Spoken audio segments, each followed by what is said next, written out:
नमस्कार मित्रांनो. कुण्या राजाची ग तू राणी या मालिकेच्या आजच्या भागात आपण बघणार आहोत की सर्वेश मधूला म्हणत असतो, मधू तू आराम कर जा बरं. तेवढ्यात लगेच वहिनी व अशोक येतात. तर वहिनी म्हणतात, अगं मधू तू बरी आहेस ना? काल किती घाबरवलंस आम्हाला. तर लगेच वहिनी रडू लागतात. तर मधू म्हणते, अहो वहिनी रडू नका, मी बरी आहे आता. तर लगेच वहिनी मधूला मिठी मारतात. त्यानंतर लगेच माया म्हणते, सर्वेश डॉक्टरांना विचारलं का, काय म्हणाले? मृण्मयी कधी शुद्धीवर येणार आहे? तर लगेच सर्वेश म्हणतो, डॉक्टर म्हणाले की मृण्मयी कधीही शुद्धीवर येऊ शकते, आता तिची तब्येत बरी आहे. तर लगेच माया म्हणते, मृण्मयी शुद्धीवर आल्यानंतर खूप मोठ्या सत्याचा उलगडा होणार आहे, त्यामुळे तिचं शुद्धीवर येणं खूपच गरजेचं आहे, हो की नाही कबीर? असे कबीरकडे बघून म्हणत असते. बरोबर आहे की नाही अशोकराव? तुमचा मुलगा माझ्या मुलीला काय बोलला हे कळलं पाहिजे ना? तर लगेच मधू म्हणते, वहिनी तुम्हाला आम्ही सांगितलंय किती वेळा, काल काय झालं ते आम्हालाही माहीत नाही, आम्ही सर्वजण नाटकाला गेलो होतो. तर लगेच माया म्हणते, हो का, तुम्ही सर्वजण नाटकाला गेले होते? मग घरी काय ड्रामा चालू होता, तुम्हाला कळलं नाही का? तुमच्या मुलाने सांगितलं नाही का तुम्हाला? तर लगेच सर्वेश म्हणतो, माया काय चालू आहे तुझं? सारखं सारखं तेच तेच. चल बरं, तुला भूक लागली वाटतं, चल आपण बाहेर काहीतरी खाऊन येऊ. तर लगेच सर्वेश मायाला तिथून घेऊन जातो. ते बाहेर गेल्यानंतर लगेच अशोक म्हणतो, मधू तू माया वहिनीचं बोलणं मनावर घेऊ नको बर का? तर लगेच वहिनी म्हणतात, हो त्या बाईला ना कुठे काय बोलायचं काही कळतच नाही. त्यानंतर लगेच वहिनी अशोकला म्हणतात, अशोक चला आपण मधूची औषधे घेऊन येऊ आणि डॉक्टर तिच्या तब्येतीबद्दल काय म्हणतात आपण विचारून बघूया. तर लगेच अशोक व वहिनी बाहेर जातात. तर त्यांच्या पाठोपाठ कबीर जायला लागतो. तर मधू म्हणते, कबीर थांब, मला तुझ्याशी बोलायचे. आणि गुंजा, मला कबीरशी एकांताशी बोलायचं आहे, त्यामुळे तू बाहेर जाऊ शकते. तर लगेच गुंजा म्हणते, ठीक आहे. तर गुंजाही तिथून बाहेर जाते. त्यावर मधू लगेच कबीरला म्हणते, कबीर नक्की काय घडलंय? कबीर तू काही बोलतोय की नाही? तू माझ्यापासून काही लपवतोय का? तर लगेच कबीर म्हणतो, मी नाही, कशाबद्दल बोलतेस तू? तर मधू म्हणते, तुला चांगलंच माहिती मी कशाबद्दल बोलते, तुझ्या आणि गुंजाबद्दल. तर लगेच कबीर हा मधूकडे बघत असतो. कबीर, मी तुला चांगलंच ओळखते, तू माझ्याशी खोटं बोलतोय, मला तुझ्या डोळ्यामध्ये लगेच दिसतंय. काय झालंय? काय मला सांग ना तू. तर बाहेर गुंजा म्हणत असते, देवा डोंगरोबा साहेबाला बुद्धी दे, त्यांनी जे काही घडलंय ते काहीही सांगू देऊ नको. त्यावर मधू म्हणते, कबीर मी सर्वेश दादाची बहीण आहे आणि मृण्मयीची होणारी सासू, त्यामुळे मी त्या दोघांनाही उत्तर द्यायला बांधील आहे, मला त्या दोघांनाही उत्तरे द्यायची आहे. तर लगेच कबीर म्हणतो, अगं आई, तुला तो हक्क आहे विचारण्याचा, तू विचार तुला काय विचारायचंय ते. तर मधू म्हणते, मग सांग ना, काल तुमची पर्सनल डेट होती ना, मग काल गुंजा काय करत होती तिथे? तर लगेच कबीर म्हणतो, अगं त्यात काय एवढं? त्यावर मधू म्हणते, कबीर मला तुझं आणि मृण्मयीचं नातं पहिल्यासारखं वाटत नाही, तू काहीतरी फसवतोय तिला, खोटं बोलतोय, बोल पटकन.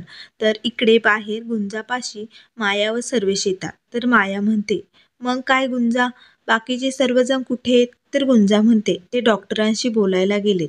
तर माया म्हणते, वा बघ सर्वेश, या मोलकरणीवर सर्व सोडून सर्वजण झाले फरार. तर लगेच सर्वेश म्हणतो, माया ती मोलकरीण असो किंवा नसो, पण ती विश्वासू आहे. त्यावर लगेच माया म्हणते, आणि हे हातात काय आहे?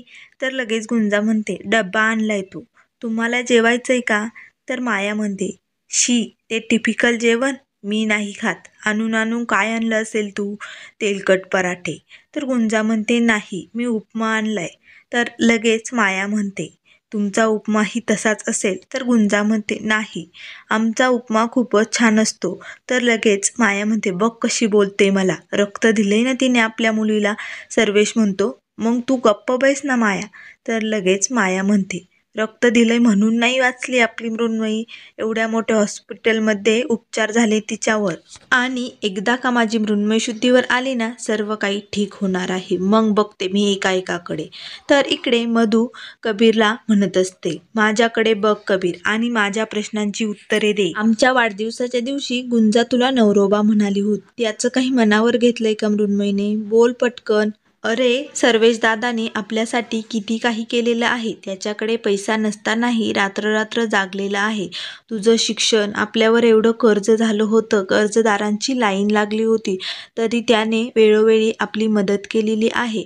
आणि आज तू त्याच माणसाला फसवतोय. त्याच्या डोळ्यात अश्रू येतात, तो दाखवत नाही, परंतु त्याच्या डोळ्यात मी बघितले त्याच्या मुलीसाठी अश्रू. त्यामुळे तू अशी उपकारांची परतफेड करणार आहेत का मामाची?